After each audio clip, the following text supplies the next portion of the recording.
Assalamualaikum warahmatullahi wabarakatuh. Bagaimana kabar kalian hari ini anak-anak? Semoga Pak Guru doakan kalian senantiasa dalam keadaan sehat walafiat. Baik, pada kesempatan yang berbahagia ini, yang pertama Pak Guru mengucapkan selamat atas diterimanya kalian di MTS Negeri 6 Sragen. Semoga ini adalah gerbang kesuksesan kalian di masa yang mendatang. Baik anak semuanya, di MTS ini kita akan mempelajari berbagai macam ilmu dan tentunya banyak hal yang asik ya untuk dipelajari, dan semoga kita semuanya nanti bisa mengikutinya dengan baik. Nah, untuk mata pelajaran IPA pada kesempatan awal ini kita akan mempelajari hal yang lebih mudah terlebih dahulu. Nah, kita akan memulainya dengan membahas tentang objek IPA dan pengamatannya. Nah, untuk lebih jelasnya, ayo kita saksikan video berikut ini. Oke, anak-anak semuanya, mari kita mulai pembahasan kita tentang objek IPA dan pengamatannya.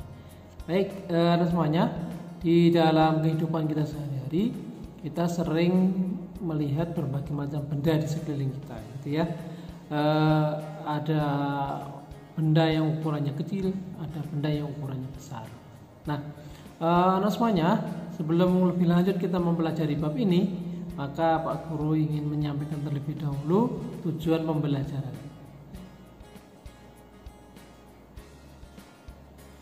Setelah mempelajari bab ini, diharapkan nanti anak-anak akan mampu, yang pertama yaitu menjelaskan langkah-langkah penyelidikan di dalam IPA. Ya. Yang kedua, anak-anak akan mampu memahami manfaat belajar IPA. Dan yang ketiga, anak-anak akan mampu menyebutkan objek yang dipelajari di dalam IPA. Nah, itu 3 tujuan pembelajaran yang akan kita laksanakan, dan selanjutnya kita bahas satu persatu ya. Baik, kita mulai dari IPA ya. IPA atau kepanjangannya adalah ilmu pengetahuan alam, merupakan ilmu yang mempelajari tentang segala sesuatu yang ada di sekitar kita secara sistematis. Nah, ada apa saja di sekeliling kita? Yang pertama, ada makhluk hidup. Ya. Makhluk hidup banyak sekali macamnya. Ya. Di antaranya manusia, hewan, tumbuhan, kemudian ada juga makhluk yang ukurannya kecil, yaitu bakteri dan virus. Nah, sekarang ini kita sedang mengalami masa pandemi yang disebabkan oleh virus corona. Tentunya ini menjadi satu pelajaran yang relevan sekali dengan keadaan sekarang anak-anak ya. Selanjutnya, selain ada benda hidup atau makhluk hidup, ada makhluk tak hidup atau benda mati ya. Seperti apa? Seperti tanah ya, air, udara, kemudian ada batu, ada awan, dan lain sebagainya. Masih banyak lagi ya. Kemudian anak-anak, secara umum objek IPA itu dibedakan menjadi 2, yaitu objek biotik, yaitu objek yang terdiri dari makhluk hidup, dan objek abiotik atau objek atau komponen yang terdiri dari makhluk tak hidup. Nah, bagaimana kita bisa mengetahui objek-objek yang ada di sekeliling kita? Ya, ada 3 langkah yang bisa kita lakukan untuk memahami objek-objek yang ada di sekeliling kita. Nah, yang pertama yaitu melakukan pengamatan, ya, dengan pengamatan. Kemudian yang kedua dengan inferensi, dan yang ketiga dengan komunikasi. Nah, bagaimana penjelasannya? Bagian berikut ini akan membawa kita pada pemahaman terhadap 3 langkah tersebut. Yang pertama, pengamatan. Ya, pengamatan adalah aktivitas yang dilakukan yang melibatkan panca indera kita, ya, panca indera kita. Ya, di mana tujuannya adalah untuk mengumpulkan data dan informasi. Ya. Yang kedua, inferensi. Ya, inferensi itu adalah proses merumuskan penjelasan berdasarkan pengamatan. Ya. Nah, penjelasan ini digunakan untuk menemukan pola-pola atau hubungan-hubungan antar aspek yang diamati, ya, serta membuat prediksi. Ya. Contoh, kita mengamati seekor kuda, ya, maka ciri-ciri kuda itu misalnya punya kaki 4, ya, punya 2 telinga, kemudian juga punya ekor, dan lain sebagainya. Ya. Yang ketiga, namanya komunikasi. Di komunikasi itu adalah mengkomunikasikan atau menyampaikan hasil penyelidikan baik secara lisan maupun secara tulisan. Ya.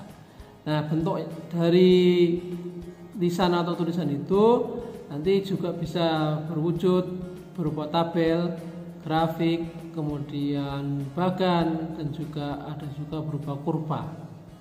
Nah, semuanya itu 3 langkah penyelidikan di dalam IPA. Bisa dipahami? Mudah bukan? Nah, selanjutnya apa manfaat dari belajar IPA? Nah, yang pertama, anak-anak, yaitu kita akan bisa memahami berbagai hal di sekitar kita. Ya. Misalnya, mengapa matahari terbit? Ya. Kemudian, mengapa matahari bersinar? Gitu. Nah, kemudian yang kedua, manfaatnya adalah kita akan bisa berlatih berpikir logis dan sistematis. Ya. Contohnya, jika kita mempunyai data begini, maka kesimpulannya begini. Kemudian yang ketiga, bisa menyelesaikan masalah. Ya. Contohnya, kita ingin mendapatkan air bersih, tapi adanya air keruh. Nah, bagaimana membuat air keruh menjadi air bersih? Disitulah kita akan bisa melakukannya jika kita mempelajari IPA. Ya. Kemudian yang keempat, selanjutnya adalah meningkatkan kualitas hidup. Misalnya, apakah bunga yang kita tanam itu bisa tumbuh? Itu berarti ada proses perbaikan atau meningkatkan kualitas hidup. Kemudian anak, saking banyaknya objek yang diamati di dalam IPA, maka untuk lebih mudahnya dibagi-bagi menjadi 4. Yang pertama, sekaligus ini merupakan cabang-cabang dari ilmu pengetahuan alam atau IPA. Ya. Yang pertama namanya fisika. Fisika itu adalah cabang ilmu pengetahuan alam yang mempelajari tentang aspek mendasar alam, ya, seperti materi, energi, gerak, panas, cahaya, dan gejala alam fisik. Ya. Kemudian yang kedua, ilmu bumi dan antariksa. Ya. Tentunya di sini sangat jelas sekali bahwa IPA itu juga mempelajari tentang bumi khususnya, dan kemudian juga berbagai benda-benda di luar angkasa. Ya. Ada planet-planet, ada mungkin asal-usul galaksi, asal-usul bumi, dan sebagainya seperti itu. Kemudian yang ketiga adalah kimia atau chemistry. Kimia itu adalah mempelajari tentang bagaimana suatu zat itu tersusun dan kemudian bagaimana perubahannya. Dan yang keempat adalah biologi. Biologi mempelajari tentang sistem kehidupan, mulai dari yang ukuran renik sampai yang kemudian ukurannya sangat luas. Nah, anak-anak semuanya, demikian penyampaian materi pada bab pertama ini, bagian pertama. Ya. Insya Allah nanti akan kita sambung lagi di bagian berikutnya atau bagian kedua dan ketiga, dan mudah-mudahan video singkat ini membawa manfaat bagi proses belajar kita. Terima kasih atas perhatiannya. Mohon maaf apabila ada kekurangan. Sampai jumpa kembali pada video selanjutnya. Assalamualaikum warahmatullahi wabarakatuh.